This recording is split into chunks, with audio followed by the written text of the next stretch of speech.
Bienvenidos, hijos del emperador y adeptos al trono dorado, a El Bocoemisor, tu canal de transmisión directa desde el corazón de Terra.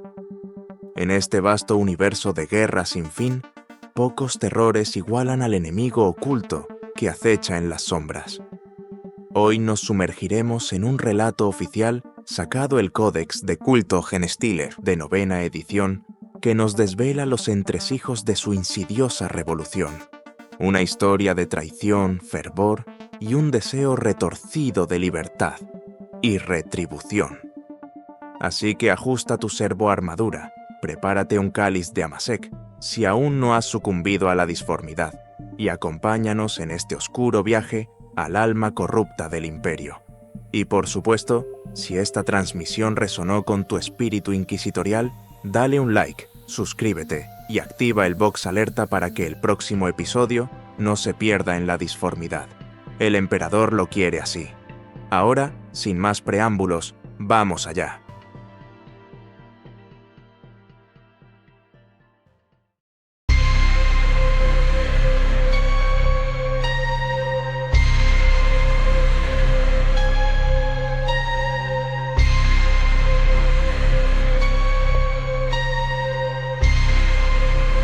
Mortimer Bugs se agachó entre los escombros de un bloque de viviendas.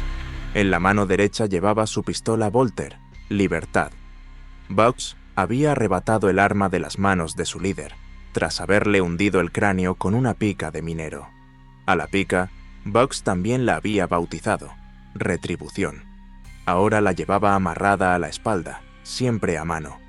Bugs había recibido el honor de liderar en batalla a los neófitos de la cuadrilla minera número 82.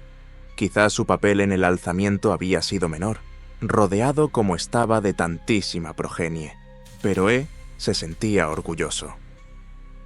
Hacía 3 días, cuando el culto del emperador de 4 brazos había iniciado la revolución en Hochtal, Bugs y sus compañeros habían sembrado el caos. Primero, en las profundidades de la mina sexta y después en el distrito trabajador que rodeaba la enorme galería. ¿De verdad no había pasado ni un día desde que había alcanzado la cima de la última rampa, aupado por el frenesí de la masa? Había puesto el pie en la superficie de su mundo por primera vez en su vida, había contemplado las viviendas y los altares del conglomerado y las auroras que danzaban en los cielos de Hochtal. Y había matado, acompañado por los benditos acólitos, cuyos rasgos se daban un aire al divino padre de las espirales. Bugs y sus hermanos y hermanas se habían enfrentado a la milicia ante ellos a fuego y sangre. Y entonces, bajo las órdenes de Aretheron Amned, se habían vuelto a desvanecer bajo tierra. Bugs no había cuestionado las órdenes del Primus. Había guiado a sus hermanos hasta los refugios, excavados en secreto siguiendo las órdenes del Primus. Bugs se había agachado en la oscuridad junto con sus compañeros mientras el suelo temblaba, las luces parpadeaban, y con cada nuevo impacto de los proyectiles, les caía encima una lluvia de polvo. Ese había sido el plan desde el primer momento, y ese era el motivo de los refugios. Los agentes cultistas se habían infiltrado en la macrofortaleza del conglomerado, y habían descubierto los planes de la milicia en caso de un alzamiento civil total. Habían transmitido la información y, como esperaban, precisamente a los 3 días de la revolución, con las minas 2, 3, 6 y 8 totalmente infestadas, el conglomerado había activado las baterías de su fortaleza. Si Amned no hubiera planificado tal evento, las bajas entre la progenie habrían sido catastróficas. En su lugar, el culto había resistido al bombardeo y ahora sus miembros, como Bugs, volvían a la superficie para tomar posición entre las ruinas. El enemigo creía que el alzamiento había sido aplastado. El protocolo ahora dictaba que la milicia emergiera con fuerza, acompañada de tropas guarnecidas cadianas, para purgar cualquier revolucionario que siguiera con vida, traumatizado y acobardado. No estamos traumatizados, pensó Bugs, mirando con orgullo a sus hermanos. No estamos acobardados. Su mirada ocre era fría y resuelta. agarraban sus armas con decisión. Estaban Yechai y Amanet, con lanzallamas antaño usados para limpiar madrigueras. Estaba la bendita Henga, de la tercera generación, armada con una láser minero y lista para matar. Observó al elegido, Cabe, agachado, con el icono del culto en reposo hasta que llegara la emboscada.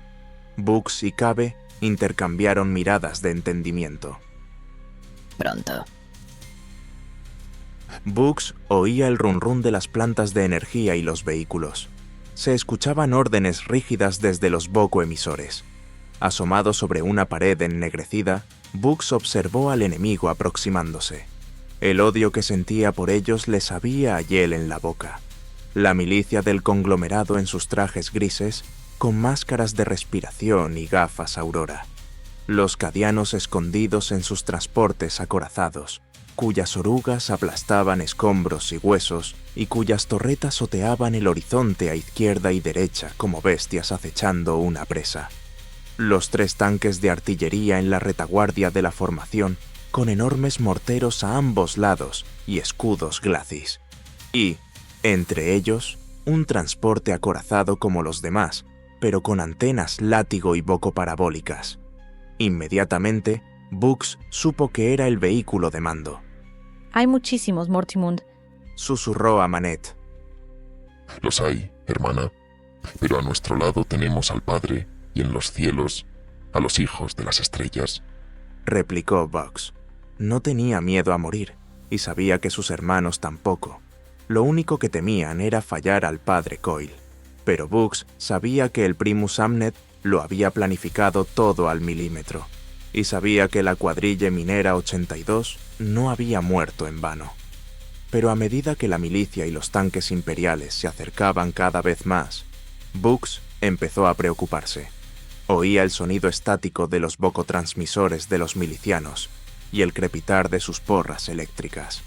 Estaban ya en las ruinas, cuyos escombros les daban a Bux y a su progenie tantas oportunidades distintas para ocultarse que habían aprovechado al máximo, pero tarde o temprano serían descubiertos. El cuerpo de Bux estaba tenso como una cuerda, sus sentidos en máxima alerta mientras esperaba el inevitable grito de alarma. Los instintos atávicos de los neófitos los mantuvieron en su sitio, esperando las órdenes de su Primus.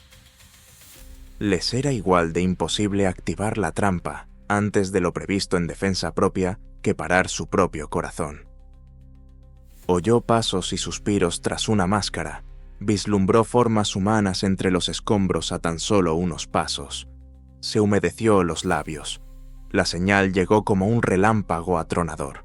La voz del clamabus de su secta rugió desde cada bocoemisor leal pirateado, en cada auricular y cada megáfono. No eran palabras que los humanos entendieran, simplemente una pared de sonido entretejida con la sinfonía de la progenie. Bux vio a los milicianos convulsionar, dejando caer armas y porras mientras se tapaban las orejas. Un bocoportador bramó, pero sus gritos se perdieron entre la cacofonía y sus gafas se llenaron de sangre. Cayó doblado y una de sus compañeras vació el cargador en su cuerpo, intentando apagar su bocoequipo. La caída de su enemigo ante el aullido del clamabus alzó a Bux y su progenie. Con el corazón henchido de fervor, disparó al miliciano más cercano con un certero tiro en la cabeza. Alzaos, en nombre de los hijos de las estrellas, gritó y volvió a disparar. A su alrededor, sus hermanos se unieron al tiroteo. Los milicianos caían como moscas. Otros eran engullidos por llamas. Bux los observaba arder, mientras otros se intentaban retirar. Henga se puso en posición y disparó su láser minero, cuyo rayo deshizo la coraza de la chimera líder y le redujo la oruga a chatarra. Pero la alegría de los neófitos fue breve. Las torretas cadianas abrieron fuego. Sus armas láser múltiples bombardeaban fuego y abrasaban a los devotos entre borbotones de sangre. Henga cayó. Su cara se había convertido en un cráter. Bux se puso a cubierto mientras las ráfagas láser le pasaban tan cerca que le salían ampollas en la piel. Oyó a sus hermanos de progenie caer en una lluvia de fuego. Recitó una oración silenciosa para que sus hazañas hubieran bastado para la ascensión. Y entonces llegó una oleada de explosiones que le sacó el aire de los pulmones. Las llamas crecían. Caía una lluvia de rocas humeantes que repiqueteaba sobre la cobertura de Bugs. Se alzó de nuevo, a tiempo para ver un nuevo aro de explosiones a lo largo del borde de la procesión, cuando las cargas explosivas ocultas explotaron. Los transportes imperiales se tambalearon, ardiendo, saliendo de la carretera para intentar evitar las trampas. Bugs la vio un milisegundo. La Reductus, como un fantasma entre las llamas, lanzando un disco metálico con precisión contra el flanco del tanque de mando cadiano. Desapareció tan rápido como había llegado. A su paso, floreció una bola de fuego, una explosión que lanzó al Chimera al aire y que le hizo aterrizar panza arriba. Bugs celebraba ya el ataque cuando la segunda oleada de la emboscada emergió de los búnkeres. Los híbridos acólitos se arrastraban entre las llamas aullando gritos de guerra, corriendo entre lo que quedaba de los tanques imperiales. Cayeron sobre los cadianos aún vivos, incluso mientras los transportes imperiales en llamas aún escupían más soldados. Bugs vio a las escuadras de la milicia correr hacia los aberrantes que habían surgido de un enorme conducto, liderados por su biófago. Bugs vio un martillo lanzar al capitán de la milicia al aire, y entonces llegaron los pisotones mecánicos de la retaguardia imperial, con sus oscuros proyectiles lanzados hacia el combate. «Morteros», gritó Bugs. Ya solo había humo y fuego. Parpadeó, intentando recordar por qué estaba de lado. El dolor le acuchilló cuando se puso en pie. Con dedos temblorosos, se quitó algo de metralla del costado, del hombro, de la mejilla. La llevaba clavada por todo el cuerpo. Parpadeó, intentando poner orden en sus pensamientos. Ante él, sus hermanos y hermanas, desmembrados o reventados por proyectiles. Habían muerto en la carretera, acólitos y cadianos a partes iguales, víctimas del fuego disparado con pánico desde los tanques de artillería imperiales. «Tenemos que hacer algo», dijo con voz entrecortada mientras ayudaba a Cabe a levantarse. «Tenemos que actuar. Alza el icono. Nos lanzaremos contra los tanques». Les distraeremos, ganaremos tiempo para el Primus. Asintió Cabe. La sangre le corría por el rostro, pero el portaestandarte levantó el icono bien alto. Bugs sintió una oleada de orgullo cuando sus hermanos de progenie supervivientes respondieron acudiendo a su estandarte, algunos cojeando con piernas destrozadas o brazos cercenados. Recuperó a Retribución y la apuntó como un cetro. «Adelante y ganaos vuestra divina recompensa». Fue entonces cuando vio a la figura de 3 brazos emerger, capa al viento. Bugs supo inmediatamente quién era, incluso cuando la figura anónima aterrizó sobre el caparazón de un tanque en el extremo derecho. Incluso Cunado se alzó y descargó sus cañones de mano en el tanque contiguo. Bugs gritó al reconocerla. «El caballero crepuscular, la garra de Coil, el Kelemorfo». El objetivo del pistolero tembló cuando los proyectiles le alcanzaron. Al momento, el tanque implosionó, convertido en una bola de fuego que se alzaba al cielo. Con la onda expansiva, la capa del caballero crepuscular flameó como un estandarte. Bugs ya corría, incluso mientras los tanques morteros supervivientes aún se movían enloquecidos, uno intentando deshacerse de su polizón y el otro intentando ponerlo en su punto de mira. Más progenie se unió a Bugs. Los acólitos y los aberrantes aullaban con una sola voz.